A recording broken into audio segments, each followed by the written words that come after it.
Hello everyone, and thank you for watching my channel. If you like what I'm doing here, please consider subscribing, liking, and commenting.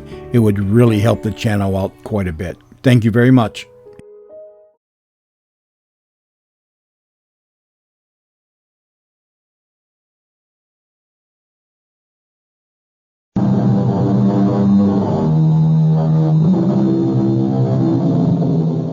Come in. Welcome. I'm E.G. Marshall. Murder, we are told, will out. As will, I believe, truth. Which is to say that most murderers, though not all, are eventually exposed and made to pay for what is considered certainly the most heinous crimes of all, the taking of another's life. Such was the case with the charming, debonair, and totally amoral Greg Manchester, who felt sure he had committed the perfect murder. Our mystery drama, The Eye of Death, was written especially for the Mystery Theater by George Lothar and stars Joan Hackett. It is sponsored in part by imported Vigna Rosé wine and Buick Motor Division. I'll be back shortly with Act One.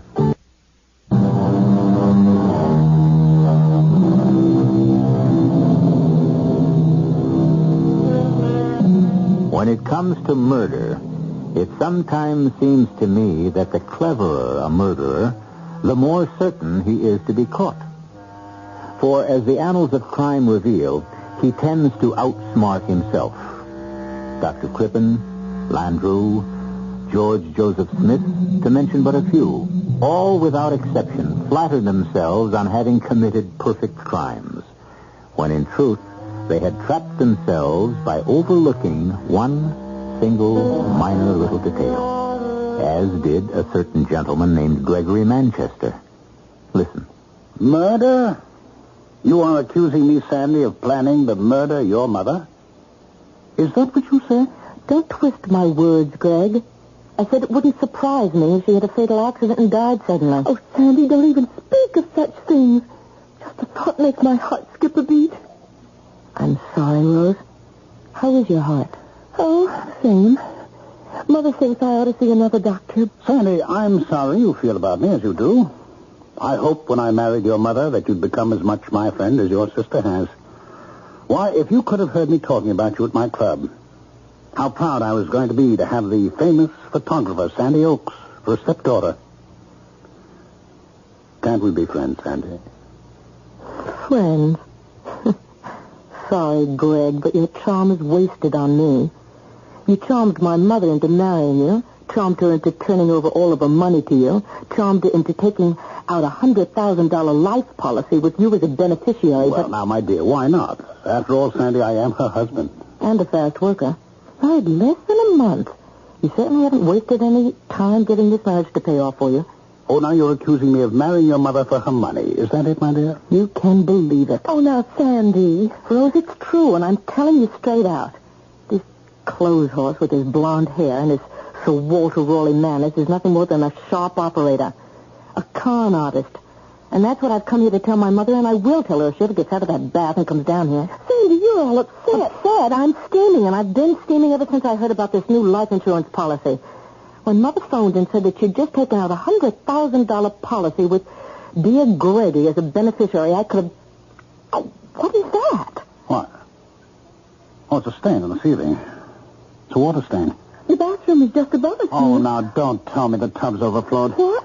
If your mother's had another of her fainting spells in the bath, you better get up there. Come on. What fainting spells? Mother's never had a fainting spell in her Oh, no, life. you're wrong there, Sandy. She never told you, but she's had a number of them. Sudden blackouts since your father died.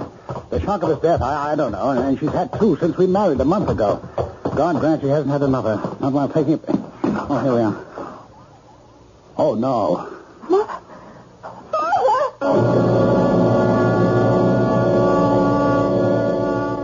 He killed her, Joe. He killed her. Now, sweetheart, He did. He drowned her in that tub. All of that talk about sudden fainting spells, blackouts. No way, Joe. No way. Now, look, my dear, lovable bride-to-be, I don't like Gregory Manchester any more than you do, and I couldn't agree more that he's the phony you claim he is, but you're no fool, Sandy.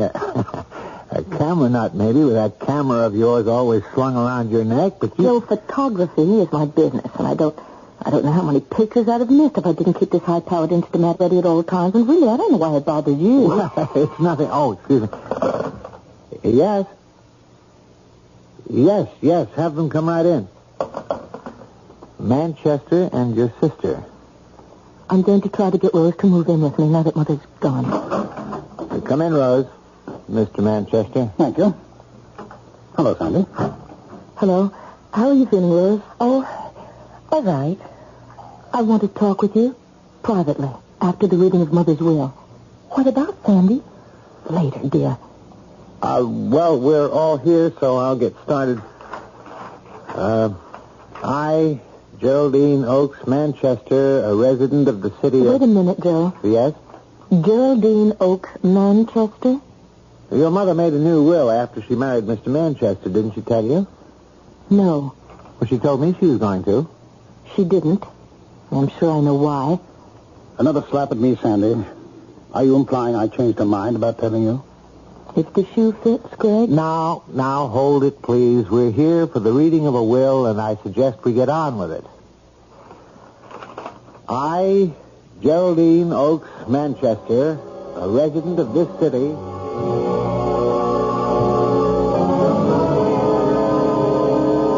Lastly, I hereby revoke all former wills and codicils to wills heretofore by me made.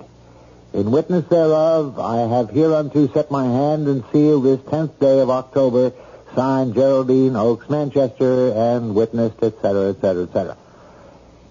Well, Mr. Manchester, you've inherited quite a fortune. Plus $100,000 in insurance. While Rose gets nothing. Nor do I. Well, as your mother stated in her will, Sandy, she trusted me. Implicitly trusted me to see that Rose was well cared for. And you? I don't need Mother's money, but Rose... Oh, Sandy, you can trust Greg. Mother did. I do. I know you do, Rose. You trust everyone. You always have. Possibly because she hasn't let the world make her as cynical as it has made you. Oh, now, just a minute, Mr. Manchester. I can take care of myself, Joe. More important, I can take care of Rose, and I mean to. But, Sandy, I'm going to be all right. Greg will... Leave you to starve if I know Greg, but he isn't going to because I'm not going to let him. I'm going to break this will. Sandy... I mean it, Joe. He conned Mother and he fleeced her. Well, you're not going to get away with it, Greg. I'll break this will if it's the last thing that I do. And may I ask exactly how, my dear? By proving you murdered my mother and meant to murder her from the start.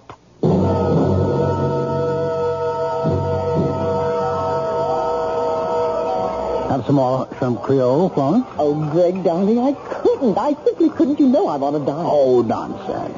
This is no time to stay on a diet. In the first place, it's Mardi Gras week. In the second, I brought you to the finest restaurant in New Orleans. Oh, you dear, delightful man. And in the third place, why, anyone with your figure feels the need to diet that baffles me utterly. Oh, you are a dear and delightful man. Greg Manchester, you are almost as... No, I'll say it. You are as dear and delightful as my late husband. Oh, Greg, I'm so glad we met. So glad. So am I, Florence. You know, only a week ago, I was the loneliest man on earth. Oh. Lonely in the way only the bereaved can be lonely. Even though it's months since Geraldine passed on, I thought I would never get over her loss. And then, my dearest. You don't mind if I call you my dearest? Of course not. Well, I met you, and life became worth living again. Oh, Greg, do you know that seems exactly the way I felt? Feel? I thought as much. We've known each other only a week, my dear, but what a week it has been. Oh, yes. And for my part, Florence, You won't be offended. No. Well, for my part, you're the woman I've been looking for since my own dear Geraldine passed on. Oh. The woman I felt sure I would never find. Oh, Greg. Greg, you dear man. Then you're not offended. Offended? It wouldn't be if I... If you what, darling? If I asked you to become my wife. Oh, dear, I have offended you. No. Oh, you've made me so happy. I think I'm going to cry. But I know I am. Greg, what? Is something wrong? No. But excuse me a moment, Florence. I'll be right back.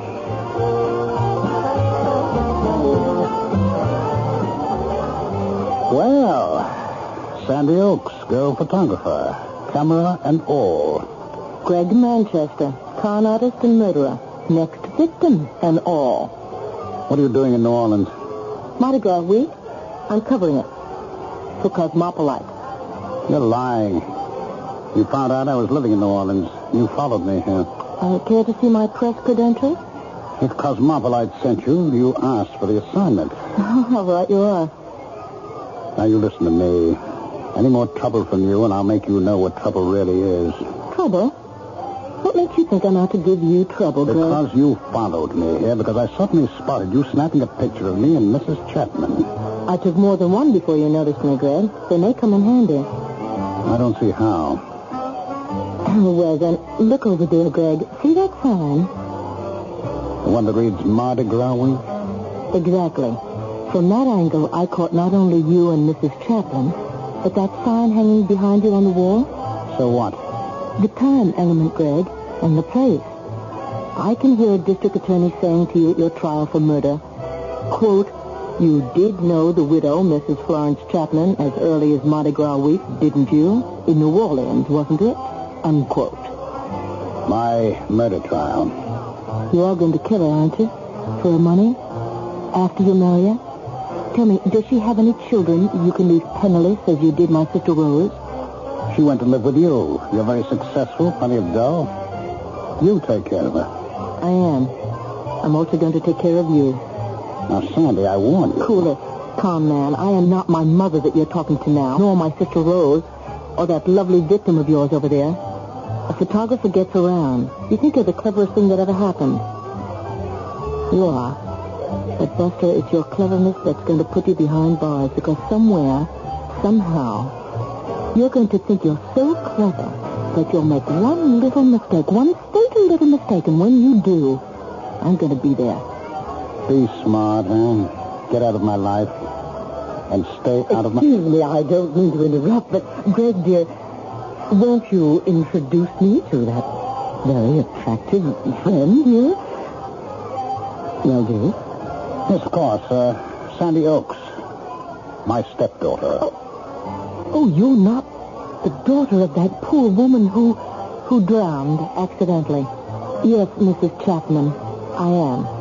You know my... Oh, Greg told you. No, I've been watching you and Mr. Manchester ever since he met you a week ago.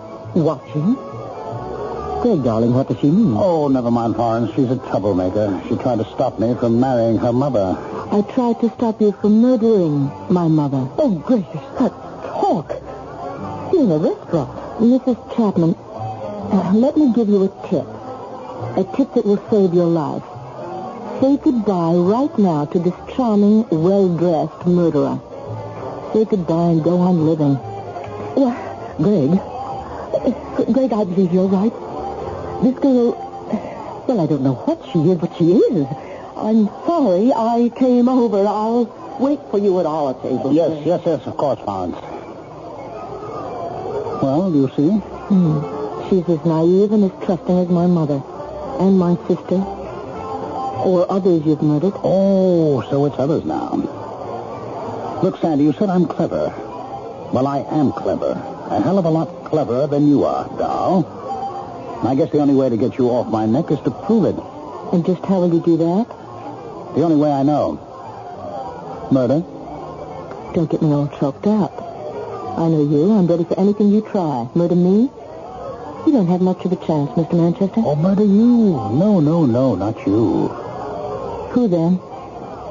Your sister Rose, whom you love so much. Who else?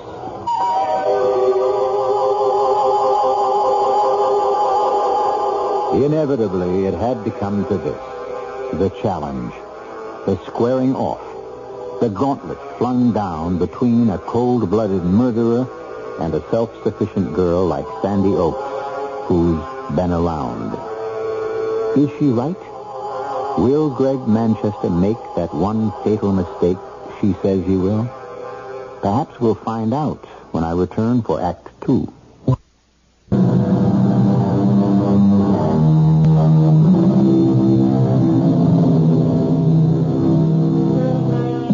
Much has been written on the psychology of murder and murderers. And although experts disagree, when have experts ever done anything else, there seems little question that the common motive for murder is personal gain. In any case, assuredly, that's what it is with Greg Manchester, who, you might say, marries for murder. But now Sandy Oakes, veteran freelance photographer, has set out to prove that Manchester murdered her mother, even as Manchester threatens that if she doesn't leave him alone, he will kill her invalid sister, Rose. Sandy, your mother drowned in her bath after suffering a blackout. My mother never had a blackout, a fainting spell in her life. Manchester spread that story to cover himself. Yeah, but you can't prove it. And until you can, I'm warning you, drop it. I'm not afraid of a suit for libel or slander, if that's what you mean. What I mean is, I'm afraid for your life, if what you say is true. It's Rose's life I'm worried about. If anything happened to me, she'd be alone and penniless. You don't ever have to worry about Rose while I'm around. You know that. Of course not. But, good Lord, I didn't realize it was this late. I've got to rush. What? Just when I was about to invite you to lunch? I'm sorry, darling, but I'm due at the Metropolitan Photographic Exhibit in half an hour. I promised to advise the committee on how to hang the prize exhibits. Oh, including one of yours. Which reminds me, I owe you an apology. An apology because I won a prize? Well, I'm always kidding you about carrying that fancy camera of yours, but if you hadn't had it with you and shot from the hip that day, you'd never have caught that picture of an old man being mugged. And the muggers. Oh, the cops nail him because of what I photographed. Which reminds me, I've got to see Lieutenant McCoy at headquarters after the photo exhibit. What for? The information I dug up in New Orleans about Greg Manchester. Now, it may not mean anything to you, darling, but I'm hoping it will mean plenty to Lieutenant McCoy. It means nothing to me, Sandy, nothing at all. But, Mac... Sandy, I checked it out. Yeah, sure, Manchester was married before he met your mother. And sure, his wife died of an overdose of sleeping pills, but the coroner's verdict was death by accident. Oh, Mac, you put me away. You really do. But I don't get you. His wife dies of an overdose of sleeping pills, and he inherits over $50,000. He marries my mother. She dies by drowning. He inherits every cent she has plus an insurance of $100,000 taken out less than a month before. 2 deaths, 2 so-called accidents, and Greg Manchester hits the financial jackpot. That doesn't strike you as fishy? Oh, yes, but Now he's going to marry this other wealthy widow, Florence Chapman, less than 3 months after my mother died. Sandy... Oh, and he threatens to kill my sister Rose if I don't lay off. And you sit there and you tell me that you don't think that Manchester is a cold-blooded murderer. No, I didn't say that. I said he's clean, Sandy. As a cop, I got to play it by the book, the rules of evidence. Maybe Manchester did kill your mother and his previous wife, but I haven't got a shred of evidence to prove he did, and neither of you. Well, have you? No. No, but I'm going to get it. Sooner or later, Manchester is going to make one slip. One little slip, and I'm going to be there when he dies. Taking pictures of him as he does, I'll bet. It isn't funny, Mac. No, I'm just cracking wise about you and your trusty companion, that camera. Laugh. But it caught you a couple of muggers, and Mac, it may catch me a murderer.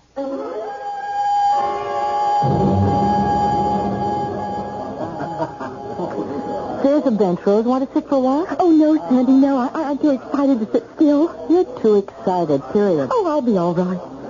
Oh, it's such a thrill for me just to get out of that apartment. But on top of that, these wonderful pictures. Holden, Eisenstadt, Kepler, and you. That's what I call really sisterly love. Putting me in that class. Oh, you won a first prize. Yes, but in photojournalism, and there's nothing arty about my stuff. A first prize is a first prize, and I'm not going to argue. Rose? Oh, Sandy, maybe I'd better sit down for a minute or two. Yes, right there. How bad is it? It's not bad. Sandy, would you open my bag and bottle of nitro pills. Just a sec. Here, wait a moment now. Here we are. Here. Stay here. I'll get you a cup of water. Excuse me, please. Excuse me. I just want to get through to the water cooler. Oh, here, let me help you. Thank you. You? Yes, me. What are you doing here, Greg? Mrs. Manchester wanted to see the exhibit. She married you then. And I wanted to see you. Figured you'd be here, so I've got no time for you now. I've got to get a cup of water for my sister. Well, here's the cup. There's the water. I want a word with you, Sandy, about... Would you get out of my way? Excuse me, please. Excuse me. Rose, dear. Here you are. Oh, thank you, Sandy. Thank you. Are you better? Yes. Much. I think that we'd better go. Sandy, I haven't seen everything yet. Your heart. Oh, drat my heart. My first day out of the apartment in weeks. I'm going to make the most of it. I'm going to see everything there is to see. Oh, look who's here. Hello, Rose. How are you, Greg? Never better. You? Pretty well. Thank you. I meant to call on you when I got back to New Orleans, but I felt your sister wouldn't approve. You're right, Greg. Her sister wouldn't. No, you too. It's all right, Rose. All right. Sandy and I aren't going to have a scene. I only want to say hello. So, if you'll excuse me, I'll rejoin my wife. Goodbye, Rose. Goodbye, Sandy. Oh, give my regards to Lieutenant McCoy next time you see him, will you? Lieutenant McCoy? The police lieutenant you went to see this morning. About a certain little matter. How do you know that I went to see McCoy? And what I went to see him about? Oh, does it matter? I know. I think it was very foolish of you, Sandy. Do you? Oh, yes, very.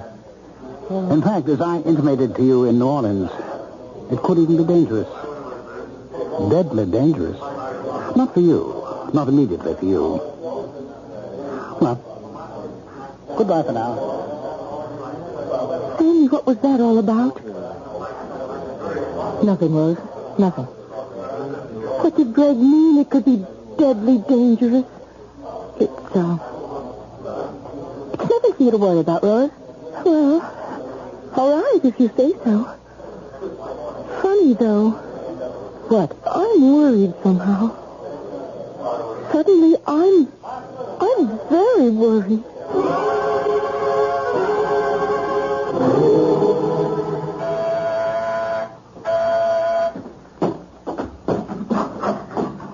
Joe.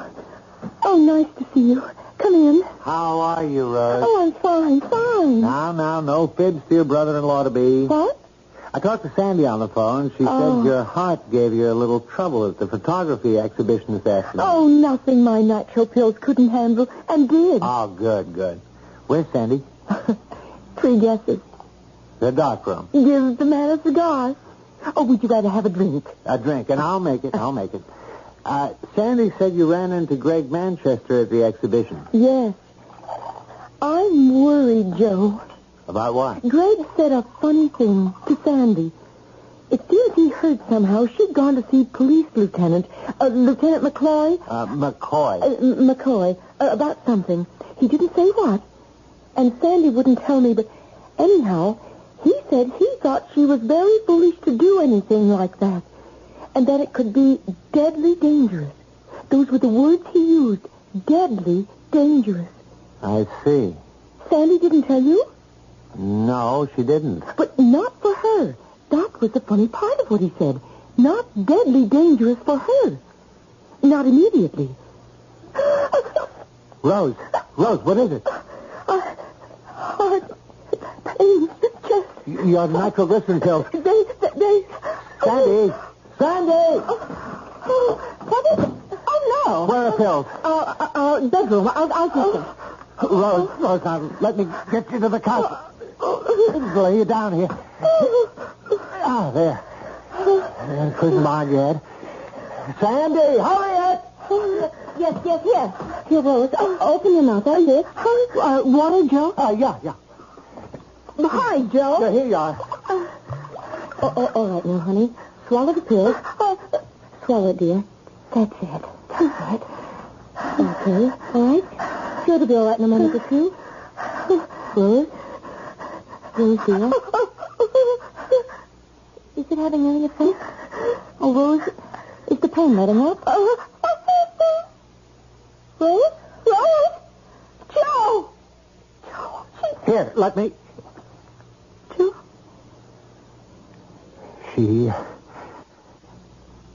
She's gone, Sandy. No. No. Afraid so, sweetheart.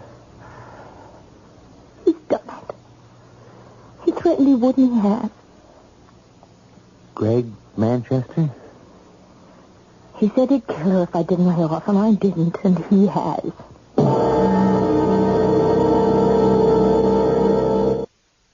Thank you, Mac. Goodbye. What'd he say, McCoy? The toxicology lab tested the pills Rose took that I gave her. Oh, Sandy. All right, come on now, honey. The pills. They found that they were triple strength. Triple the amount of nitroglycerin prescribed for Rose. That's impossible. No pharmacist would make a mistake like that. The pharmacist didn't. They got him out of bed and they met him at his place and checked his records. He made no mistake. Well, then how... Sandy, how? Greg! Sandy. Don't ask me how he did it. He got into the apartment maybe while we were out. Rose and I didn't change the bottles. I don't know. It doesn't matter. All that matters to me is that he did it. And I know in my bones I know that he did it. He murdered the woman he was married to before he married my mother. He killed my mother. He killed Rose. He'll kill Florence Chapman. He'll kill me. Unless I stop him. He's got to be stopped, Joe. Stopped and put behind bars like any other animal. And that's where I'm going to put him. With God's help, Joe, that's where I'll put him for the rest of his life. Brave words. Words spoken under the pressure of emotion. Well, I think I can tell you at this point that Sandy did put Greg Manchester behind bars for the rest of his life when he made that one fatal slip. I was about to say that he overlooked something, but the fact is, he never saw it, but Sandy did. Or, to be more precise, her camera did. I'll return in a moment for Act 3.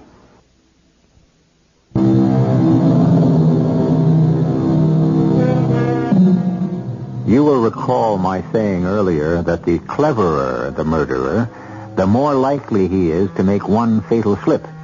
Something so minor, he never thought of it, never noticed it.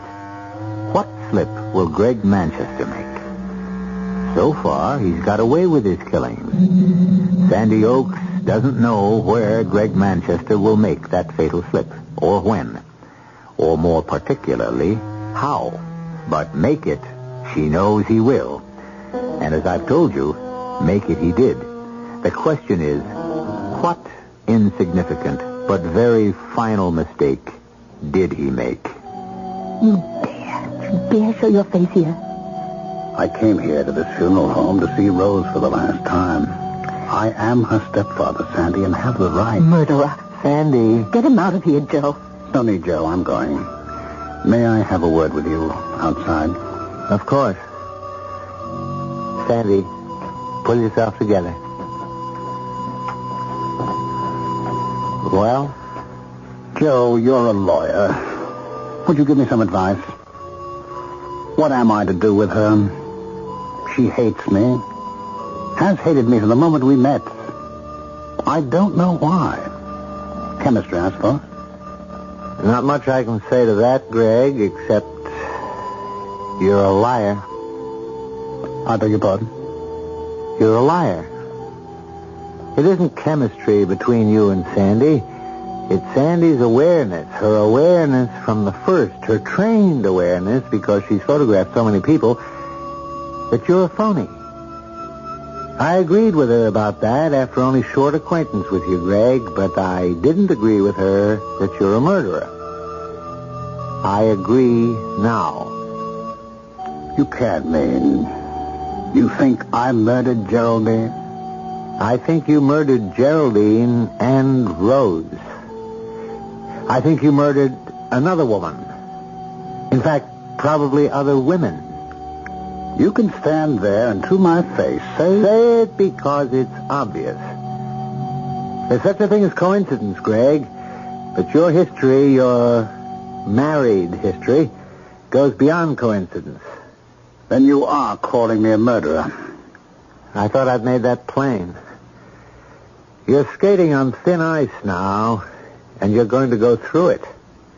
And when you do, you're going to find the water bitter cold, Greg. Bitter cold. Won't you sit down, Miss Oakes? Thank you, Mrs. Manchester. Let me say, I only agreed to see you when you phoned and said you wanted to talk with me alone. I only agreed because you are his stepdaughter. Mrs. Manchester, I wanted to see you because someone should warn you. Greg Manchester is a murderer. What are you saying? He murdered my mother. He murdered my sister Rose. He murdered the woman he was married to before he met my mother. He's going to murder you. My dear, do you realize the gravity of this accusation? The important thing is that you realize What it. I realize is that you are a bitter and malicious young woman who, for some reason, I am totally unable to understand, wants to malign a man who has never done anything but good for you. Good? What do you mean? Your mother left him all her money, didn't she? Yes. He was also the beneficiary of her life insurance, wasn't he? Yes. And all of this, the fortune he might have had, he turned over to you and your sister. Is that not so? It certainly is not so. Greg told me. Then he lied. He tricked my mother into giving him control of her money, power of attorney, and all of that, and then taking out a $100,000 life insurance policy, and then he killed her. Can you prove that? No.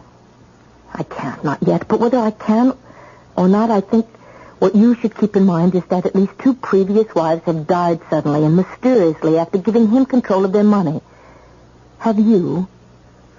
Why, yes, I have. Oh, but I can't believe this. I won't believe it. My husband is one of the most dear and delightful men I've ever met. Thank you, my dear. Thank you for your trust in me. Greg, we didn't hear you come in. Well, I'm glad you didn't. Otherwise, I'd not have overheard my stepdaughter's accusations.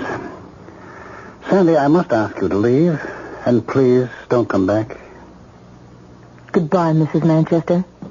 And good luck.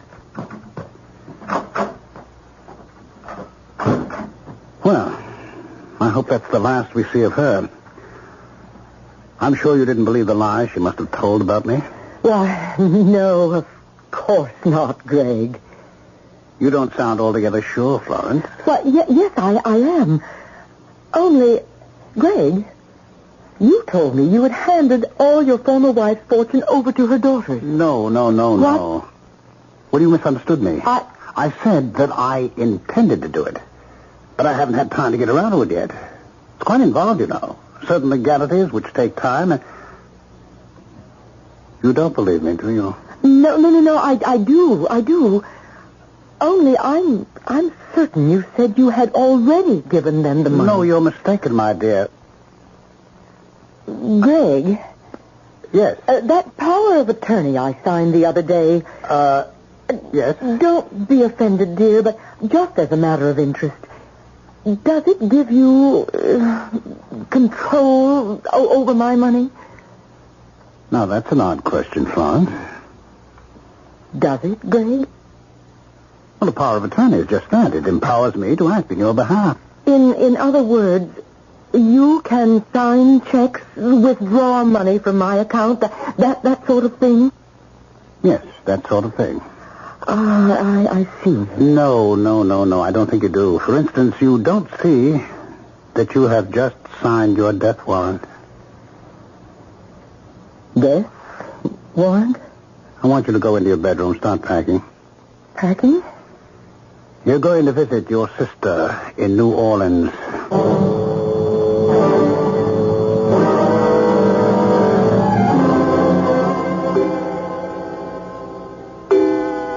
Midnight. Make the call, Florence. Make it or I'll shoot you right now.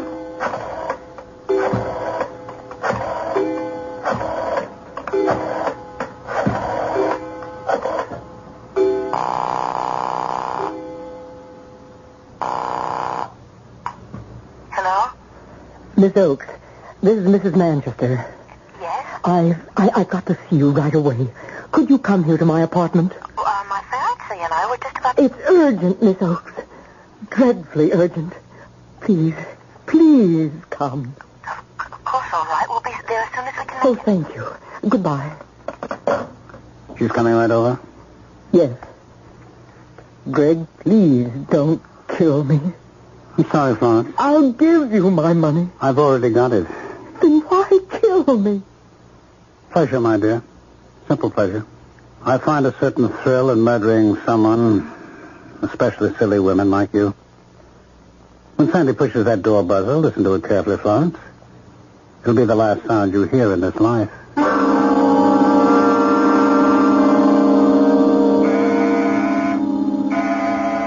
Greg!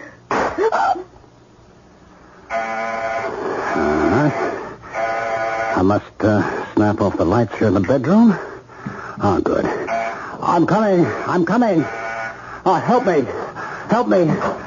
We heard a shot. What's this? In the bedroom. I just shot a prowler. Pitch dark in here. The light switch. Oh, yeah, here. Oh, good Lord. Florence Manchester. What? Oh, no. Sandy, for the love of... This is no time for snapping pictures. I wasn't even aware I was... Get to the phone. Call the police. And put that damn camera away. Yes, okay. Oh, I thought Florence was a prowler. I lost my head. I fired into the dark room. Headquarters? Give me Lieutenant McCoy. Is he there? Yeah, hurry. Sandy, please. Look at it, Joe. Look at it and tell me, what do you see? I see the body of Florence Manchester lying on her bedroom floor. I have seen the body of Florence Manchester lying on her bedroom floor for over a month now, in blow-up after blow-up after blow-up of the pictures you snapped that night. This blow-up, well, good Lord, Sandy, it's the biggest yet. Why? Because these pictures prove Greg murdered Florence, that's why. You keep saying that, but you don't tell me what proof. Because... I don't know. Greg's staring at me in the face and I can't see it. Joe, look at it, please. Look at it. Look. No. Joe, just look. I've had it, Sandy. All right. Maybe, like you say, Greg's story of what happened was so much eyewash. Maybe Florence didn't leave to visit her sister in New Orleans. Maybe she didn't come back unexpectedly while he was asleep in his bedroom. Maybe he didn't hear a noise in her bedroom, think it was a prowler, panic, and shoot into the darkened bedroom. Eyewash. All eyewash. But don't... What is it? Eyewash. Give me that bill up. Ooh, with pleasure. That's it, Joe. That's it. What's what? The proof that he murdered her. The proof I've been looking for, but couldn't see, Joe. Florence Manchester's eyes. Look at her eyes.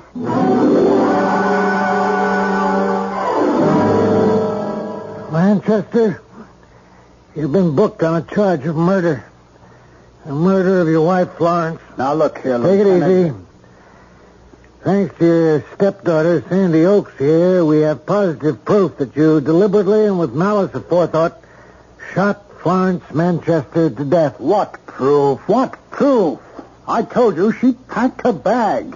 You saw it in the bedroom and left to visit her sister in New Orleans. But had come back unexpectedly, according to your story. And I fired a shot into her pitch-black bedroom, thinking she was a prowler. That's what happened. That's the truth. No, it's a lie. This photograph of your wife's body, Sandy took it within a minute or two after the shot was fired. So? Look at it, Manchester. Look especially at the eyes. The eyes that are open and staring at the ceiling. What do you see? Her eyes. What else am I supposed to see? The size of her pupils. Look at the pupils of her eyes. Tell me what you see. I see the pupils of her eyes. contracted. Contracted to the size of a pinhead. The human eye is like a camera, like that Instamat Sandy always carries. The darker an object or a place, the wider the pupil of the eye expands. The brighter an object or a place, such as your wife's bedroom, the narrower the pupil becomes, contracts. What's more, Manchester, when a person is killed instantly, as your wife was, the pupil remains unchanged for 2 to 3 minutes. You're saying it. The photo says it, not me. You stated that you fired that shot into a dark bedroom, killing your wife by accident. Her eyes, contracted to pinhead size, prove that she died in a lighted room, a brightly lighted room. If you have anything to say, make it in the form of a confession, won't you? On second thought, I'm not sure we need bother. It's all on film, Manchester.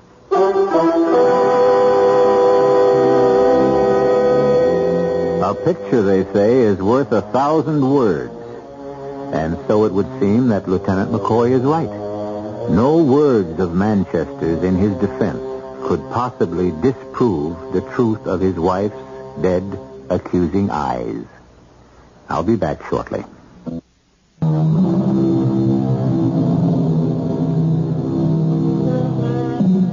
Gregory Manchester is no longer a name, but a number at State's Prison. Sandy's name has changed, too. From Miss Sandy Oakes to Mrs. Joseph Norman. Hasn't changed her habit of carrying that camera wherever she goes, however. But she seems to use it more and more these days, snapping pictures of a baby named Joe Jr. Our cast included Joan Hackett, Ralph Bell, Robert Dryden, and Joan Shea. The entire production was under the direction of Hyman Brown.